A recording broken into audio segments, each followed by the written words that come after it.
Hello and welcome to episode 11 of series 3 of the Engaging Internal Comms podcast. This is the show for employee engagers and internal communicators who like to keep up to date with all that is new in our profession.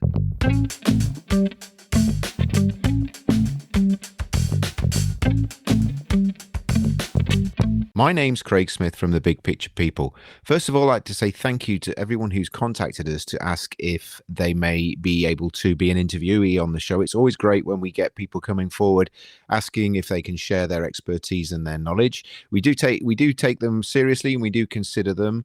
And I guess our key principles are that we make sure that our guests are informative, sharing something that we feel will be of use to our listeners, and not overly self-promotional. So if you are interested in being a guest on the show, please do get in touch with us at info@thebigpicturepeople.co.uk, and we will get in touch with you. We will get back to you and give you an answer, and also maybe arrange a call prior to interviewing you, so we can find out a little bit more what you're going to be talking about, and to schedule the conversation that we will have with you if we decide to work with you. So please get in touch, info@thebigpicturepeople.co.uk, if you've got something that you would like to share with our audience.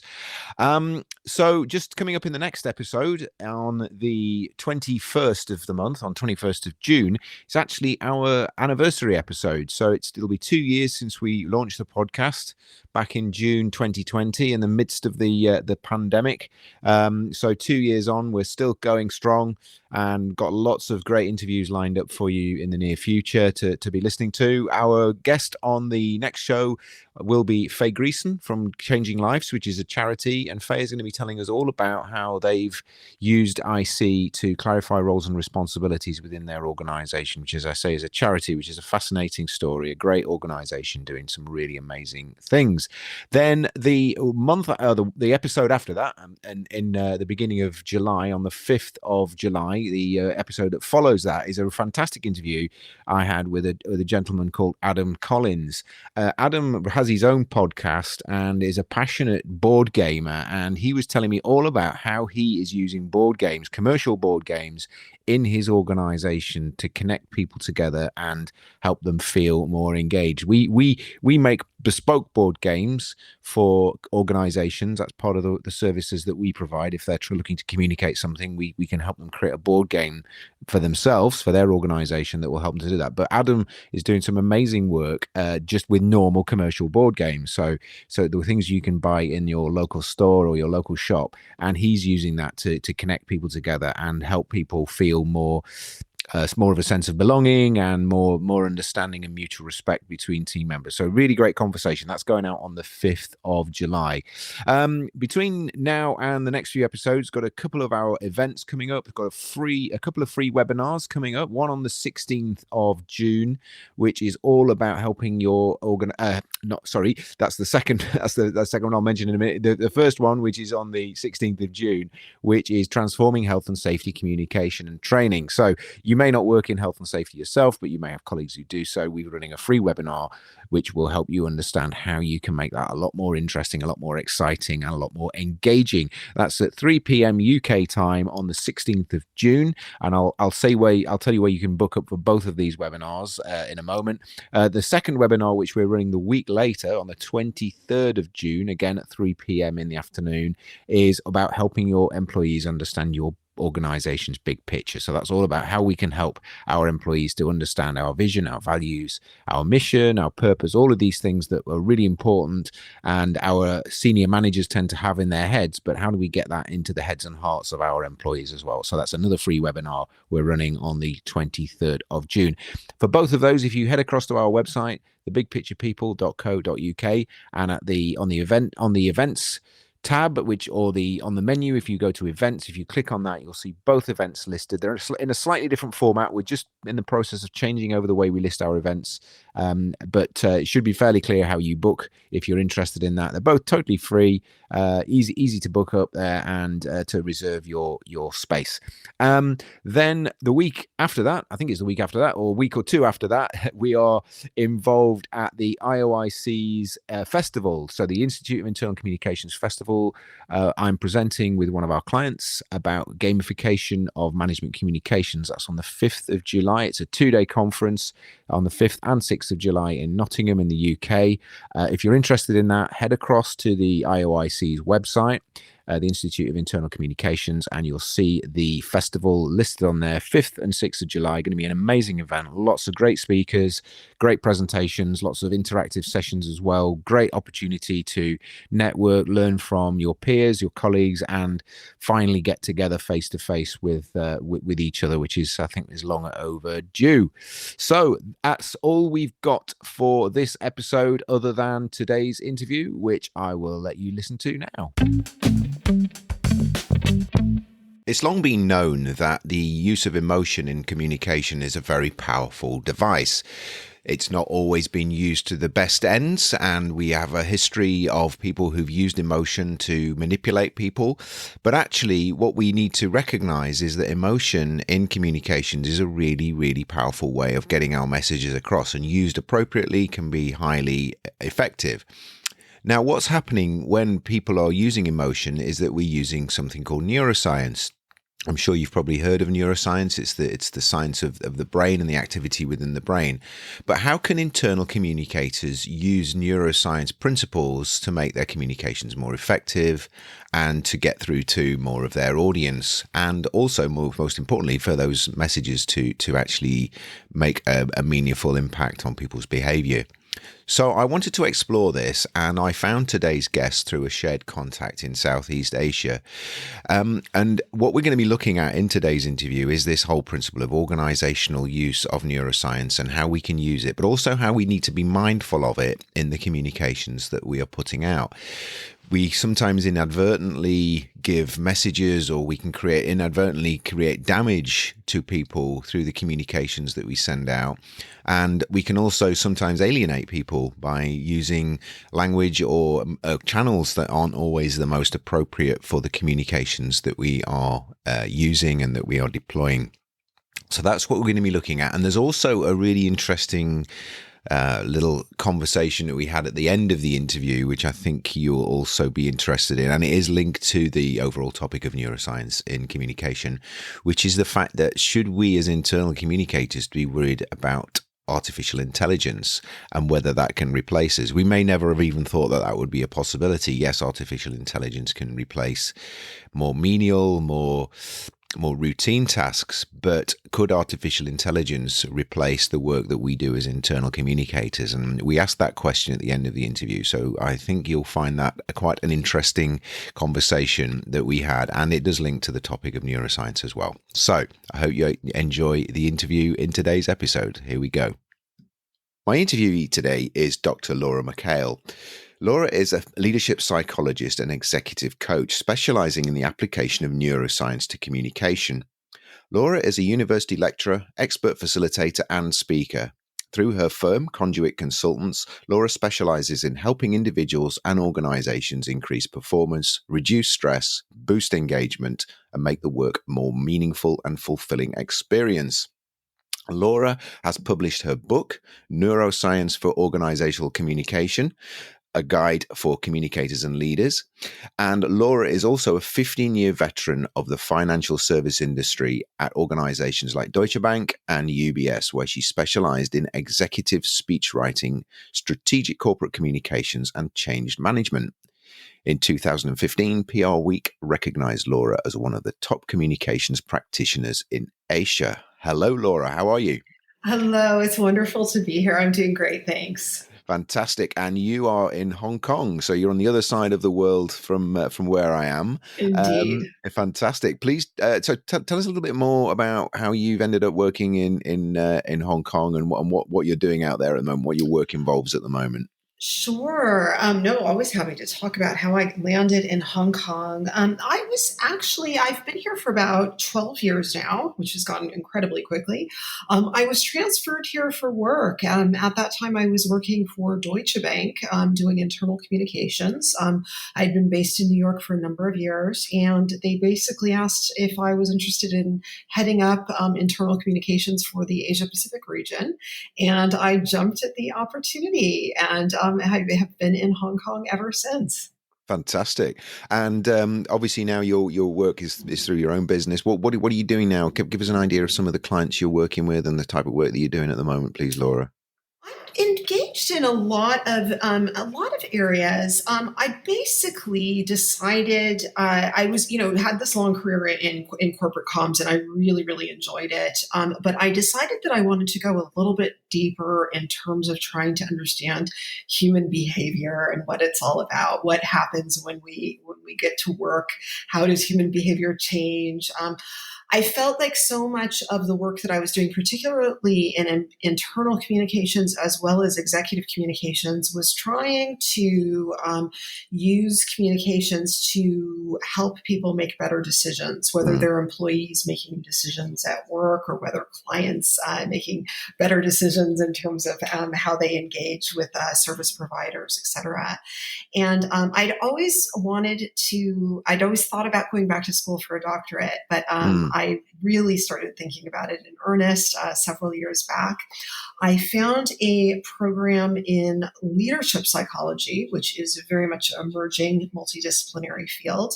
mm. And it was funny. I still remember when I looked up the program online and saw, read a description of it, I kind of felt my energy shift.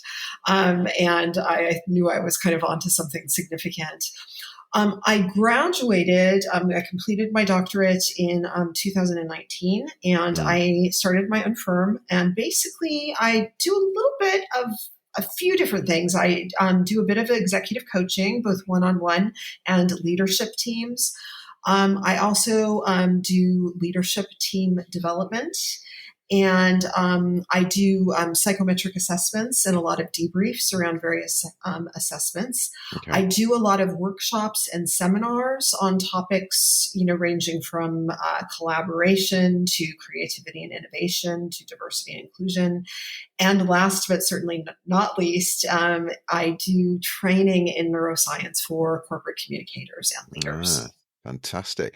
So very, very diverse. And actually that last point takes us on quite nicely to what we were going to be talking about today. So I met you via a shared contact, and I was really interested in your work in neuroscience and how that might apply to organizational communications, because it's something we've not covered before. So just for people who we probably have a working layman's or layperson's definition of neuroscience, but just explain in your own words what is neuroscience, and particularly how neuroscience is relevant to internal communications, please, Laura. Okay. So neuroscience is, at its most basic level, it's really the biology of the brain. It's really just brain science. When we approach neuroscience through more of a psychological lens, we're looking specifically at the physiology of behavior. So Mm, trying to understand what events are taking place in the brain and body that account for and explain human behavior. Then the neuroscience of communication is an interesting field. It is, a lot has been, a lot of neuroscientists over the years have studied, human communication more generally and the specific parts of the brain that are involved in, for example, the production of language or, being able to understand grammar, etc. But in terms of organizational communication, this is a very new field. And actually, my book, as far as I know, is really the first to mm, apply neuroscience to the field of organizational communication. Neuroscience, largely due to some great advances in imaging technology, such as functional MRIs, fMRIs, CEEGs, and a variety of other means of measuring what's going on in the brain. A lot of this imaging has gotten a lot better in recent years, and it's also become a bit more affordable. It's still quite expensive, but it's gotten a lot more affordable. So mm, neuroscience is now being applied to a lot of different aspects of organizational life. More, most notably probably has been the neuroscience of leadership or the neuro mm. leadership field. But increasingly in the last few years, we're starting to see neuroscience being applied to organizational behavior, change management, and other similar areas. Okay, that's really and so what that's really interesting and what are some of the practical ways then that that's being used? So I mean, obviously we're I understand, MRI scans, and I've seen TV programs where they've looked at, looking at what's going on in the brain, electrical activity when people are exposed to various different things. And I guess, so how might that be then applicable in, say, something like leadership, and then obviously then thinking about that, how that applies to internal comms as well? When we look at neuro leadership, it depends on what aspects of leadership a researcher is looking at. But Mm, generally, they want to see if there is a measurable difference in the brains of leaders, and especially in the presence of certain leadership traits. okay. They really like to look at emotional regulation, because that's a huge part of leadership, and the ability to self-regulate and Mm, demonstrate stress resilience and all of those things. The ability to engage in a certain amount of self-control. If you think about how leaders oftentimes need to kind of summon all of their diplomatic skills and mm, during conflict, et cetera. So basically, we're just looking at kind of the typical leadership behaviors in some instances, but we're actually seeing what's going on from a brain perspective, what that's mm, actually looking like in the mm, brain. We're also, I think, really making advances in understanding the role of emotion in day-to-day functioning. A lot of times in the corporate world and business, we tend to think of people as being, largely driven by sort of rational self-interest, mm, that we're mm, making rational decisions, and that business is a series of rational decisions. And indeed, as a lot of, as humans, we look at what makes our brains kind of unique, what separates us from the animals. And we've got mm, these magnificent frontal lobes and all these executive functions. But neuroscience is really showing that the role of emotion is much bigger than we previously understood, and that indeed the ability to make good decisions and be more effective at work is really tied to this principle of healthy emotional processing. So that's one of many areas, of one of many ways that we mm. see this application to leadership more broadly. Yeah, yeah, and I think this is a really important point. I think that I'd like to sort of expand with you is this whole idea of how do we how do we use emotion? Because we've all known over history. History has told us that people have manipulated people using emotion for not for always for positive ends, but I think that the power of influence of using emotion in our comms is really important. And I think sometimes and I've seen, I know with leaders and internal communicators, they tend to be a little bit scared of it because it's kind of, is it right to use emotion? Is it manipulative? And I think the difference between manipulation and influence is always a very very fine line. It's a kind of a judgment around morals, isn't it? So let's just explore that a little bit then more then in terms of what we can do then to use emotion more effectively and more ethically maybe in our communications to make them more sticky, to make them more effective. You bring up such an interesting point, because this whole idea of the contagion of emotion, the contagion of affect, to use Mm, more psychological language, that this has been studied by psychologists for a really long time. We all know that human behavior changes a lot when we get in groups, and it doesn't even have to be particularly large groups. I mean, human behavior can change a lot when we're just in dyads, with mm, one other person, but mm, especially all of these interesting things that take place in teams.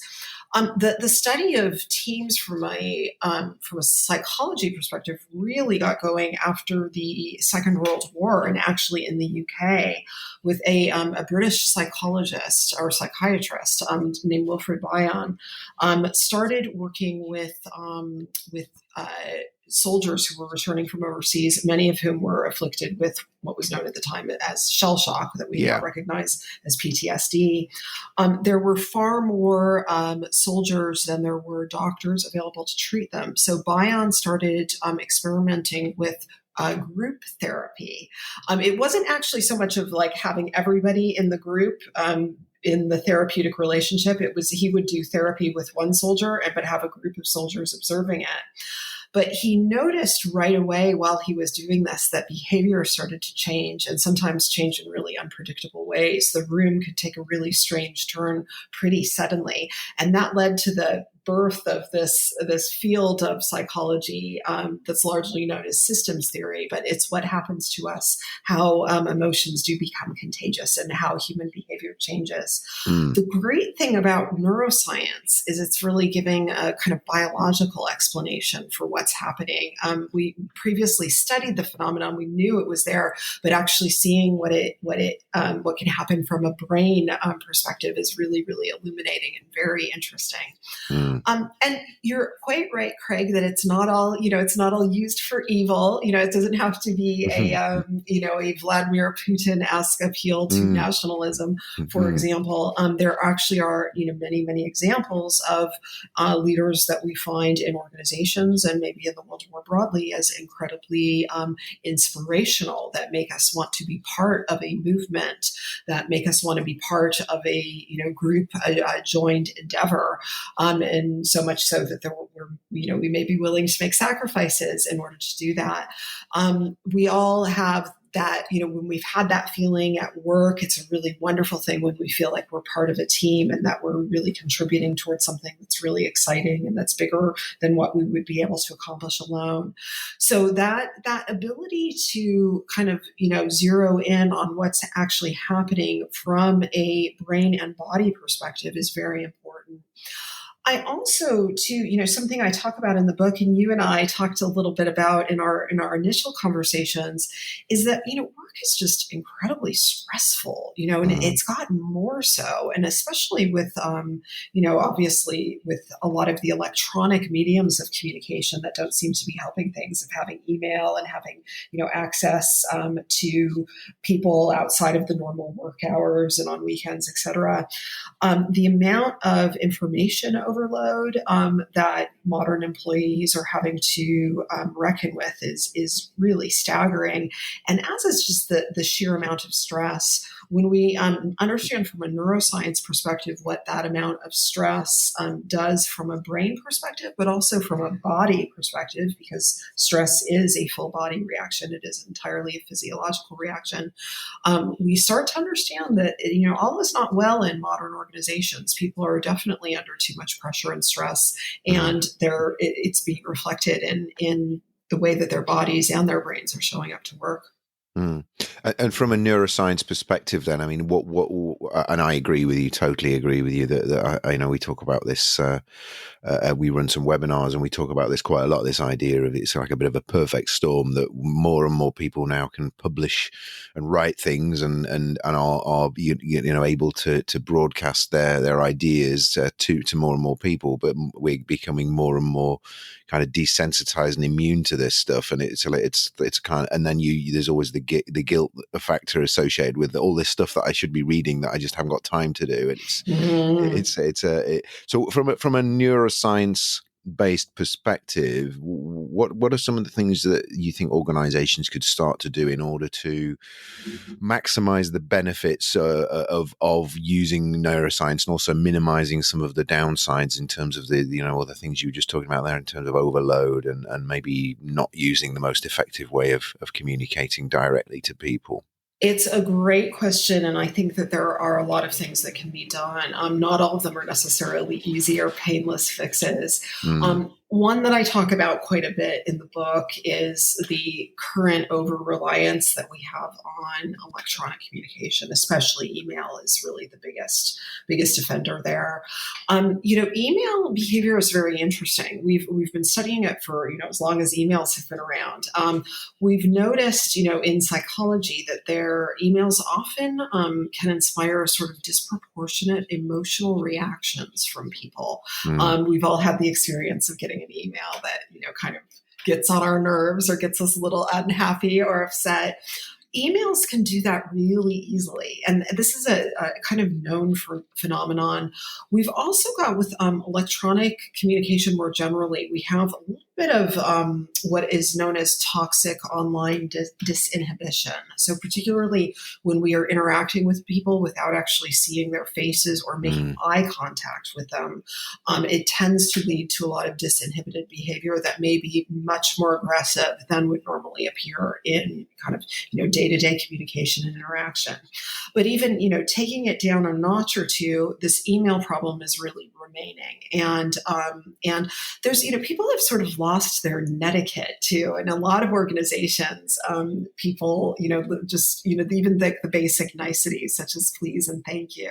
Emails, the degree to which, emails should resemble more formal letters and did resemble more formal letters, is to be debated somewhat. But there definitely is this over-reliance on this information that is being delivered in a way that is decontextualized emotionally. So when you and I have a conversation, and when we actually, if we're fortunate enough to see each other in person, we're not just listening to the words, that we're using. We're listening very carefully as highly engaged social creatures. We're listening very carefully to things like the stress and intonation in the language. If we could actually see each other, we would be looking at how each of us is showing up, where our gaze is directed. Are we using our hands? Do we look angry? Do we look happy? Do we look bored? We are constantly, scanning the people that we're interacting with, the people that we are communicating with, in order to understand how our communication is being received and how the communication is going. When we deprive ourselves of that information, such as, by over-relying on email, we lose all of that. We lose that ability to engage in the neuroscience actually has a name for it. It's called porosity, which is stress and intonation in language. There actually is a neurological condition called aprosodia, which is the inability to interpret or convey porosity. It usually is the result of a traumatic brain injury, and it's a pretty devastating neurological deficit to have.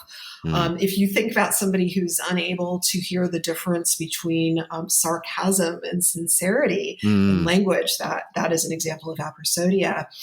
But the problem with so much modern organizational communication is that we sort of induce an aprosodic-like syndrome by relying on communication that is divorced from its emotional context. And I actually, in the book, I refer to that as occupational aprosodia, because it really does mimic an actual neurological condition by depriving ourselves of that.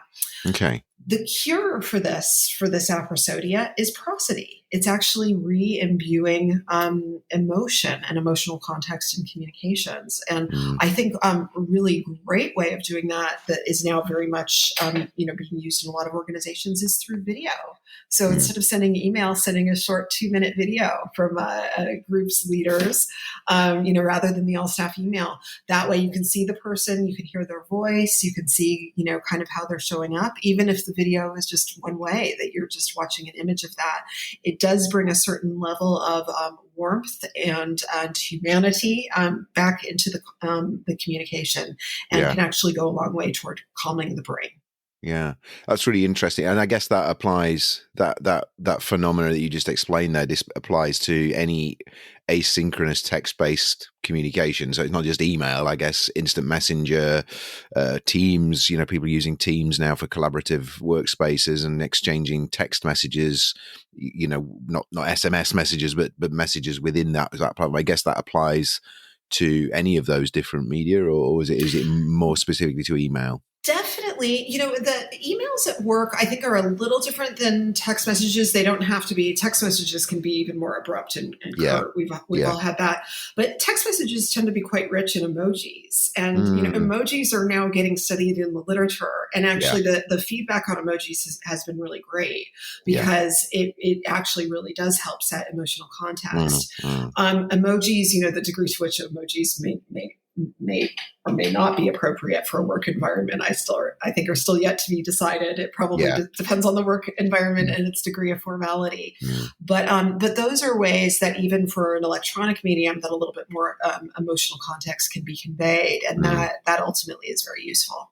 And what about audio? Because I mean, obviously we're recording this as an audio podcast, and I think audio is an underutilized medium. I know it doesn't have the body language and the nonverbal communication aspect to it, but I think it can convey a lot of sincerity and richness and emotion. What are your thoughts on that? Definitely. Being able to hear the tone of voice, again, the kind of classic definition of prosody is really with the stress and intonation of language. So that is conveyed magnificently through these audio formats. And the only time that we really have trouble with audio is really when the communication is fairly sparse, or we're not sure what's going on with the person. If there's long periods of silence, that's when the anxiety starts creeping up, and we wish we could see the person. We've all had the experience of being on the phone with people and realized the line was disconnected and we've been blathering on for a while. Definitely been there. Yeah. and online as well. That is true. People freeze and have you frozen, or are you just really still? Yes. But no, and I guess, that just you said it there, but I was thinking, well, hey, there's a really good reason sometimes when maybe just picking up the phone rather than sending someone an email is still a good idea. And old school maybe, but it goes again, particularly when you're trying to convey something that has an emotional aspect. We run some programs around helping people, with classic kind of workplace difficult conversations type thing, and the importance of recognizing you've got a range of different ways of having those conversations, not always just face to face. And obviously over the last 2 years, that's not been possible, but recognizing the advantages and disadvantages of all of those different ways that you can communicate with someone. Yes, an email can be good if you're going to back up a conversation that you've had with someone, or if you want to just sort of reiterate some points that you've made, but on its own is not sometimes the most appropriate way to have those really difficult conversations that often involve a lot of emotion and neuroscience, I guess. Yes, indeed. Okay, so another area that we talked about was this idea that, and I've written it down here, so I'm going to read my own words here. The somatic experience that we are preoccupied with in communicating to people's brains only, and that was something that you'd said that was something that we and is that similar to what we've been talking about, in that we're talking to the kind of the more advanced Homo sapien part of the brain rather than the more primitive parts of the brain? Is that the trap that we're often falling into in the types of corporate communications or that the organizations are putting out there? I certainly think it could be. And, one of the things that I sort of advocate for in the book is for corporate communicators to really be more mindful of what the somatic experience of work actually is. And this goes beyond, we all know there's, lots of this steady body of research about the importance of exposure to natural light, for example, or living plants in the office. Or plants with living offices and lots of green tend to be more productive than those that do not. And having a visually appealing, aesthetically appealing workplace is certainly tied to enhanced creativity, et cetera. But we tend to communicate to people and encourage people's best thinking by talking really about thinking as just a cognitive event. That's something that's solely taking place in the brain. In biology, there are principles around kinesthetics and proprioception and interoception, and the ability to which we're actually aware of our bodies and how our bodies are showing up. And we've had a little bit of a move toward having more of our bodies involved at work with the raisable, the adjustable workstations, so you can lift your desk up and actually, type and work from a standing position if you so desire. And those, the science on those is really great, and it can lead to significant enhancements in pain reduction, burning calories, being increasing mood, etc. But we need to go much further because we're not doing this enough. We're not thinking about this enough at work.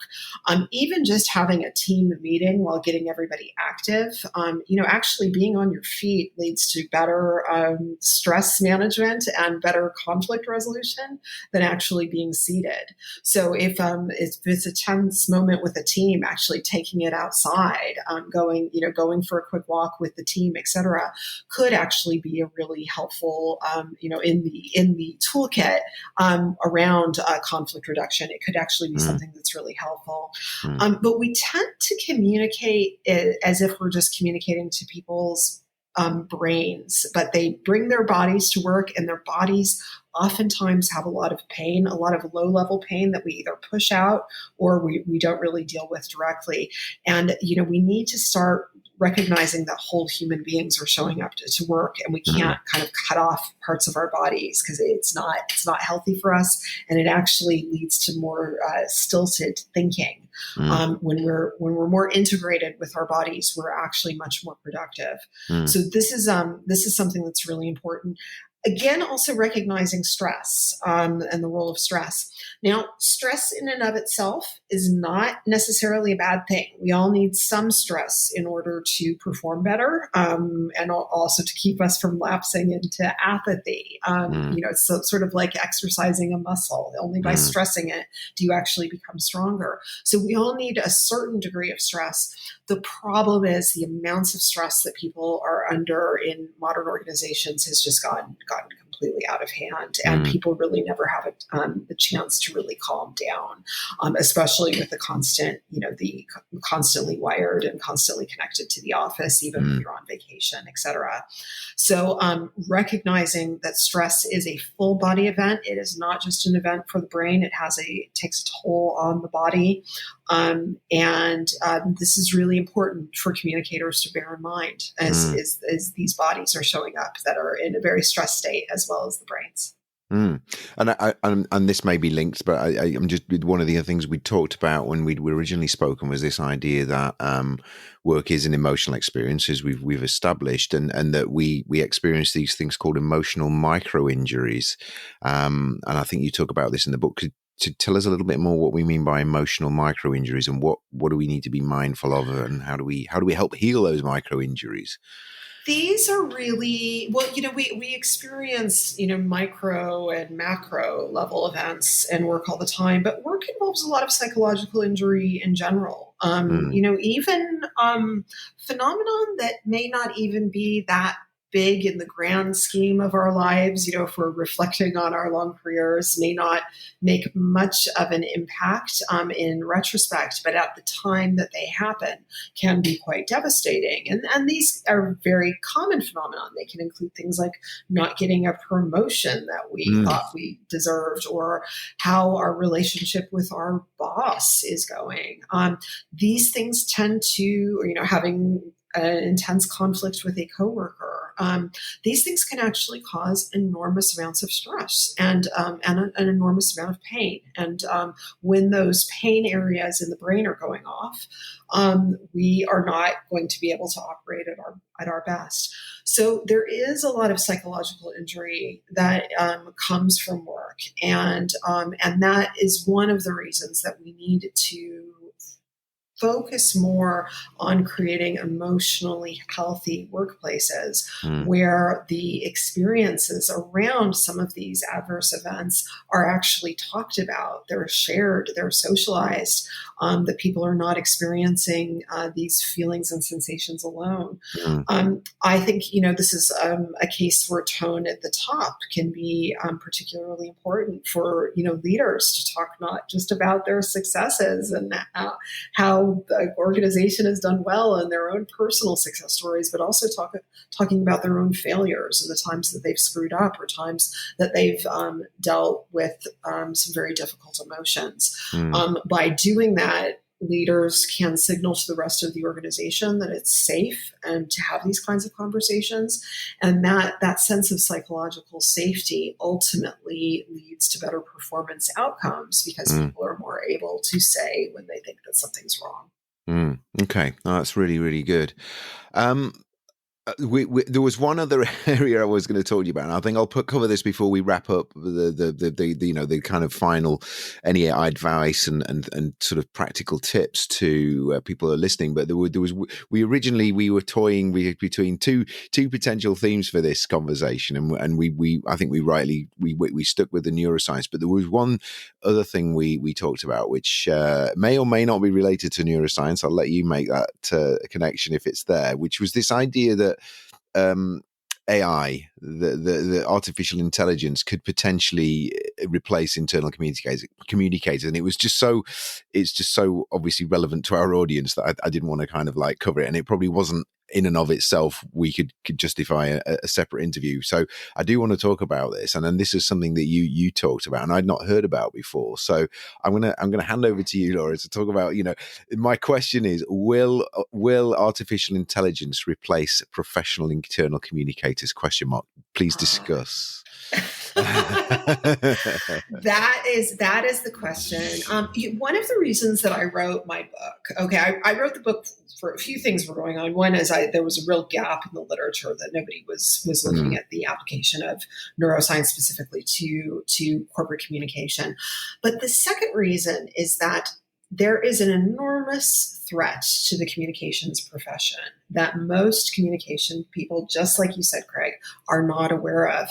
And that is the threat that is posed by generative language models. So generative language models are a branch of AI, of artificial intelligence, that looks specifically at the generation of content, the generation of language, the generation of content. Basically, these are giant systems that analyze large quantities of data and are able to kind of recreate it, but as new and original data.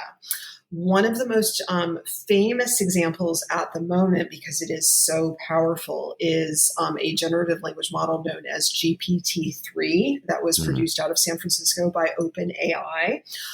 There is also, I am told, especially here in Asia, there is a Mandarin version of GPT-3. It's not quite the same technology, but that is supposed to be even bigger. So that may be something that we want to keep our eyes on, but that's Mandarin language, not English. But GPT-3 has several variants, but it is an astonishing piece of technology. It definitely has registered with a lot of journalists, not just journalists that cover AI, but journalists more generally, because GPT-3 is able to write news articles and news releases instantly and do a very, very good job of it. So I think that GPT-3 is going to be something that a lot of communicators need to keep their eye on.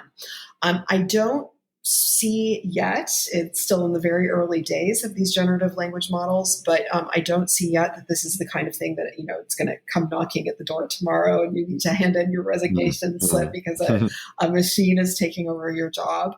But certainly for lower level communications, especially communications that are more formulaic, there really is a chance that GPT-3 and its future iterations might actually be able to do these far more effectively and cheaply than people can. So I think that there is a major threat on the horizon for the communications profession. How this ties into neuroscience, even though a lot of people kind of tie in AI into neuroscience, because largely looking at the human brain through an information processing capability sense. So sometimes you hear connections, but really for the purposes of my book, there really is no direct connection between AI and neuroscience as I describe in the book. But I do think that neuroscience presents an opportunity for communicators to still stay relevant, especially with all of these threats on the horizon. And they stay relevant by doing things that machines cannot do for us. And that is having emotionally intuitive communications, being able to write from a gut feeling, being able to understand what the primary triggers are, stress triggers and also reward triggers in the brain, and developing a more kind of discerning skill set. to in lead to greater and more impactful communications, I think is going to be a skill that is going to distinguish the people who succeed in this new environment versus people that may indeed have their jobs actually replaced.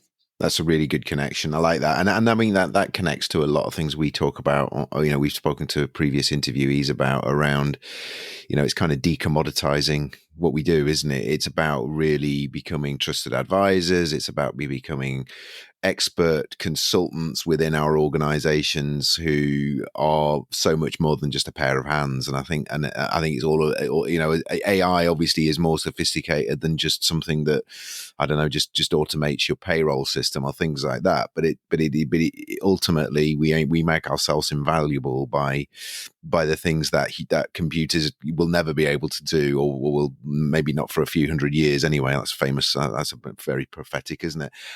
But to be able to relate to some of those, the things you've been talking about today about emotion and to really understand that and be good at using emotion in the work that you do.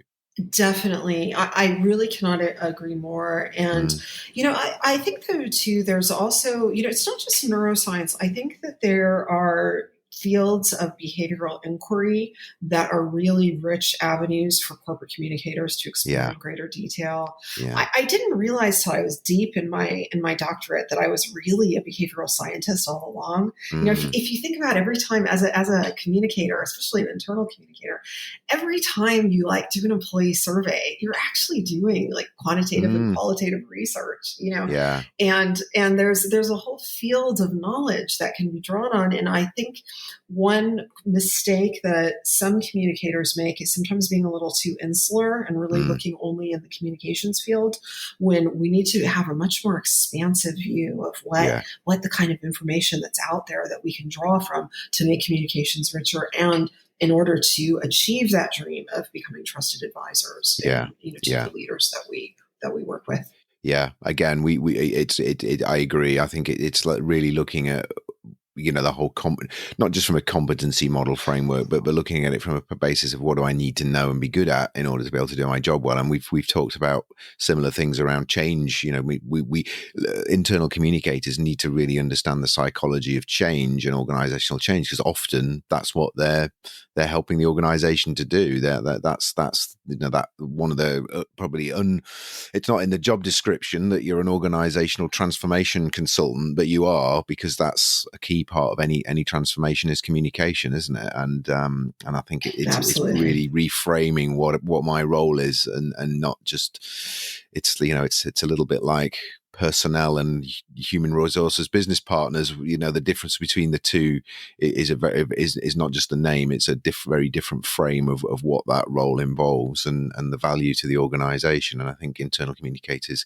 even if their organization isn't asking them that question, need to really kind of ask themselves that question about what do I need to be good at in order to be able to do my job. And it's not just doing the stuff that that might be recommended to me on the latest list of internal comms courses that I can do and training that I can do. It might be something outside of that I need to look more broadly at. Definitely.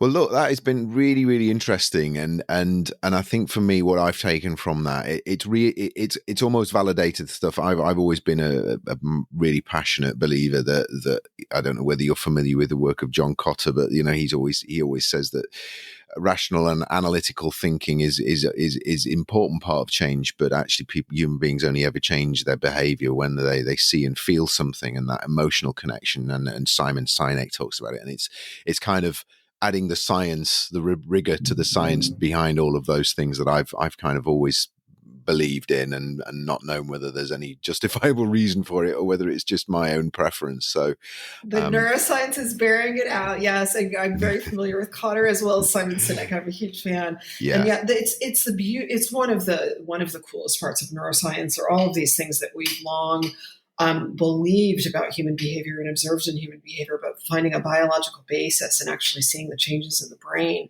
that demonstrate that that's exactly what's happening from a brain perspective. It's really exciting and very validating. Yeah. Well, that's fantastic. So, Laura, what I'm going to do is I'm going to put some links into the show notes. I'm just going to read these out and you can confirm. We've got a link to your program, which is Neuro for Comms. Is that correct? That is correct. Yeah, excellent. We'll put a link into that. I'm going to put a link into your LinkedIn profile, if that's okay, so people can reach out to you directly. I've got a link to your book, obviously, because that's on. I've got the Amazon link there that I'll put in, and I've also got a link to your business and also to your email address, if that's okay. We'll put those in the show notes. That sounds great. Fantastic. So if anybody wants to reach out to you and find out more about your work and how all of the breadth of things that you talked about right at the beginning, it might apply to their organization, I'll let them get in touch with you directly. All that remains to me to say is thank you very much, Laura. That's been a fantastic conversation. I really enjoyed that, and I've learned a lot myself, and I will be probably getting a copy of your book, and we'll be perusing that and validating all these things that I've believed for all these years and putting some rigor and some scientific, some substance behind them. Terrific. Well, that's fantastic. Made my day. Thank you so much, Craig. Take care, Laura. Bye-bye. Thank you. Bye-bye. We hope you've enjoyed this episode of the Engaging Internal Comms podcast. If you've got any ideas for episodes you'd like us to cover in future, you can email us at info@thebigpicturepeople.co.uk, or you can use the feedback form at engagingic.com. If you're not already subscribed to the show via your podcast platform, please do so. And if you could leave a review for us, that would be absolutely fantastic. We have links to other episodes at engagingic.com. All of our previous episodes are available there. And if you're interested in our visual communication services, our big pictures, our learning maps, our explainer videos, and also our live graphic recording, please get in touch with us again at info@thebigpicturepeople.co.uk. Thank you.